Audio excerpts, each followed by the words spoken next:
बोलौनी तो अइलू ना अतू तो का गल जैतू की बोलौनी तो अइलू ना अतू तो का गल जैतू।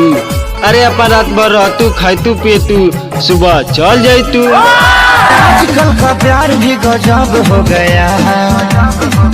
सुबह हम ना जननी तोहर कौन मजबूरी रहे हमसे जुदा भई इतना काहे जरूरी रहे कि हम ना जननी तोहर कौन मजबूरी रहे हमसे जुदा भई इतना काहे जरूरी रहे। पहले तो दिलबर कोई के दिल में खंजर मार दहलू कि पहले तो दिलबर कोई के दिल में खंजर मार दहलू। हमके तो आज पता लागल तारा मुंह में राम रहे बगल में छुरी रहे।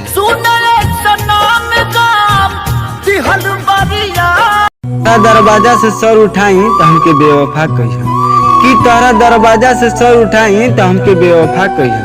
अगर तोहरा अलावा कोई और के चाही तो हमके बेवफा कहिया। अगर शक बा हमारे वफा पर तो खंजर उठा लिया। अगर हंसते हंसत ना मर जाई तो हमके बेवफा कहिया। नियति के खेला के हो बुझे नहीं।